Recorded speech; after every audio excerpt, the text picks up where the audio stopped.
Joelle from Nevertheless She Budgeted, and today I'm going to be doing my paycheck number 2 budget. First of all, I want to start out with hello and welcome. If you're new here, go ahead and hit that subscribe button if you like debt payoffs and budgeting style videos.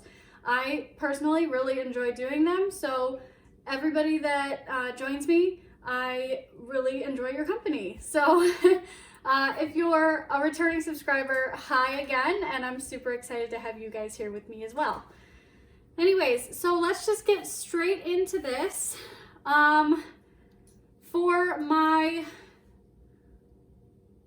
budget this month, I am using blue just to represent December and then nice and cold, and it is cold here right now.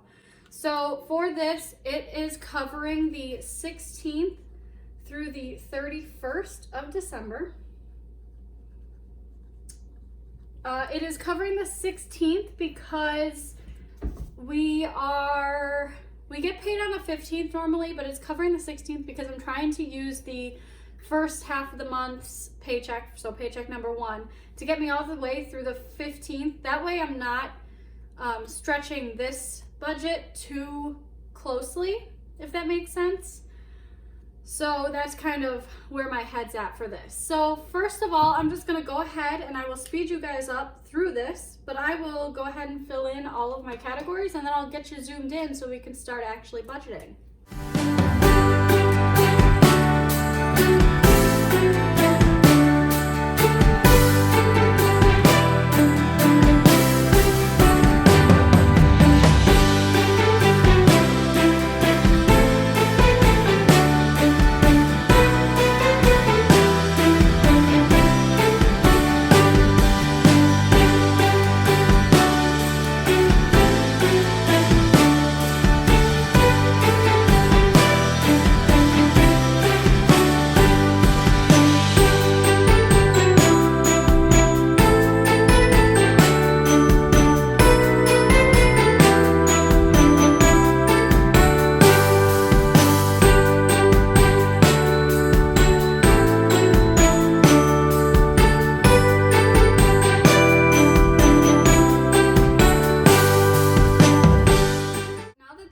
Filled out, I can just get right ahead into my numbers. So for my pay, I always get paid the same amount. I am expecting a pay raise come January, so that's super exciting, but for now it's always the same. So it is going to be $1,971.98. Next is my other. And I'm planning on, I have $119 in my envelope for other and special still, because I have not gotten my car back still. So with that being said, I was able to scrounge around and get $119 into that envelope. If you watched my previous video, I only had $48 left over for my car, and I was gonna have to bankroll the rest of it this paycheck. However, I took my $70 out of my my holiday fund, because I decided that I don't need to get a Christmas tree this year. I have a small tree already that's a fake tree. It's just short. It's not like a full-size tree. And I just decided that I didn't really need to buy a new tree. I should use that money instead for something that I need, which is taking care of my car. So I put that $70 in, and then I also found another $1 somewhere else for just from change and stuff that I had lying around. So I was able to come up with $119 for that envelope. And then I also am going to be taking $62 out of my car maintenance envelope, and that's going to pay for my car tags. And then I also have a $12.72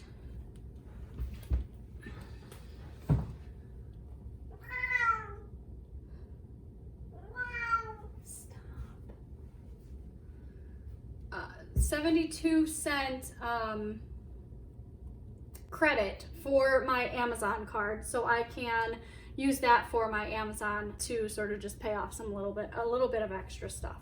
All right, moving down, I have my mortgage, and I'm going to be paying an extra $1,000 this month. So I'm going to go ahead and add in, I also had money left over from my cash envelopes. So since I'm not going to the store or anything tomorrow, and I have plenty of food here that I can make, I'm just going to go ahead and add this together. So I have $25 in my eat out envelope still. Plus, I have $40.09 left in my grocery envelope. Plus, I have 90 cents left in travel. And then I also have $13.48 in my personal envelope. So when I add those together, I have $79.47. And I will be rolling all of that also into this week. So with that being said, this is what my actual numbers are going to be. So they're going to match my actual column. And I'm going to do the same thing for my bills as well, just because it works out better in terms of I made more, or brought in more, I guess, technically, than if I didn't include that and put the original numbers here. So, okay, now we can go back to our bills. For car insurance, normally I pay $107.97. This month I am paying $108.02. For natural gas, $56. So for utilities, $42.10. For my cell phone, I pay $46 each month. My internet increased. I owe $61.70 for my internet. The gym is the same at $21.50. Netflix I pay $13.93, and Sirius gets $7.80. And then iCloud is 99 cents for storage. So when I add all of these together, I get negative $1,371 and $58.04. Now I'm going to go right back up to the top real quick, and I'm going to add these all together. So my income, $1,971.98 plus $119 plus $62 plus $12.72 plus $79.47. So that is going to be $245.17. And I'm going to go ahead and subtract this $1,358.04, and that gives me $887.13. And then we can move down to our cash envelopes. Okay, so sorry about that, but I was not in frame with you guys. So I want to go over this really quick before I move on. I added all of this together and it was $1358.04, and then I went back up and I added my income together and it was $2,245.17. So when I subtracted it from this remaining, or this bills amount, or when I subtracted my bills from my income, I ended up with $887.13 left. And then I moved down into my cash envelopes, and for groceries I had $140 because I'm going to New York, so I don't feel like I need as much money towards groceries since I'll be eating with my parents, and I'm not going to do anything crazy. I'm just going to be spending some time with my family, and that is it. We are all being very safe on our own, so I feel comfortable going to see them. And on top of that, I wear a mask everywhere I go. I don't really go anywhere anyways when I'm at home. But yeah, so then for eat out, I'm giving myself $50 as usual, and then I'm taking the $30 that I would normally put towards groceries and I'm putting it towards travel. So that's just gonna cover my gas and my tolls. And then I'm giving myself $15 for personal since I will be emptying it out from up there in my income. So when I go ahead and add all of these together, that gives me $270. And when I subtract that from my $887.13, it gives me $617.13. For my cushion, I owe myself $6. This is because I spent $90 on my last bit of Christmas shopping, and I only had $84 left in my Christmas envelope. So I did overspend a little bit, but you know, it works out. I'm able to put $6 towards cushion. And then right now I'm just gonna leave sinking funds empty. I don't plan on putting anything towards my sinking funds at the moment, but just because I have other things that I'm worried about. So since I'm not putting anything here, I'm just gonna put a dash. And this is minus $6, which leaves $611.13 remaining to go back up to my debt. So we can move right on back up here to my debt. All right. So for debt, I'm not doing anything towards my debt except for that credit that I have. So it's going to be $12.72 towards debt. That actually will cover, I bought a movie. We watched Gremlins the other day. So I got a movie on Amazon, and then I also just saw that they charged me my interest for the month. So that should cover that plus a couple dollars. So luckily I don't need to put any of my own money towards that. This is all just credits that I've earned from buying my Christmas presents from Amazon. So with that being said, this totals up to $12.72. And when I subtract that from the total down at the bottom here, $611.13, I am left with $598.41. Okay, and then for deductible, for my car deductible, I owe $500. And so again, 119 of that is coming from up here, which means that I need to make up $381 coming from my actual check. So that's where this $500 number comes from. U.S. Postal Service, I had a package intercepted because it was going to the wrong address. So I basically just paid the post office to stop the mail and just deliver it to the post office and leave it there. That way I can just pick it up at the post office instead of it being lost somewhere in Ohio for me to look for. And also on top of that, I need stamps because I need to mail out my car registration. So I'm gonna have to get a book of stamps, and a book of stamps is about $11. So all totaled together, stamps are not taxed. I Googled it, and apparently they're not taxed. So I'm hoping that this number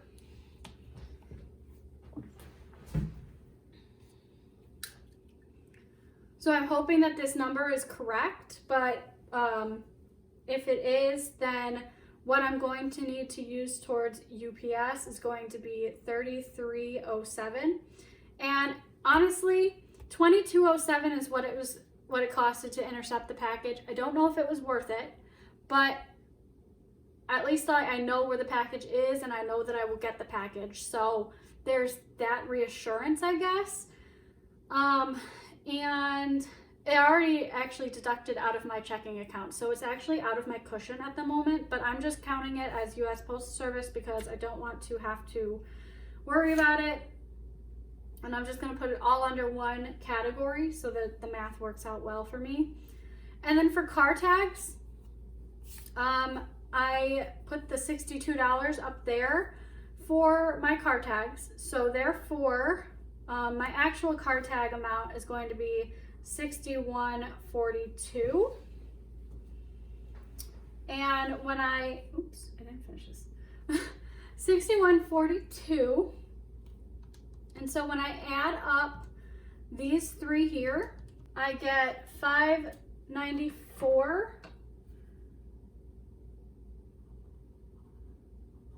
and 49, and I'm actually really glad. I just recently added this little section here onto these sheets, and it's working out really well for exactly what I need it for. It's all the little things that come up that you know are coming up and you can plan for, that aren't your bills, your debt, and your cash envelopes. So that's really awesome. I'm glad that I added this little section, but nonetheless, so when I subtract that from the $598.41, I am left with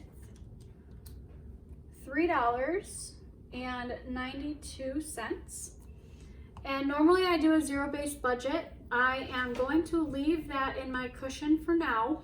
But yeah, so next I'm just gonna go over here really quick and do my tallies. So for groceries, I'm doing 140, so 50, 100, 20, 40.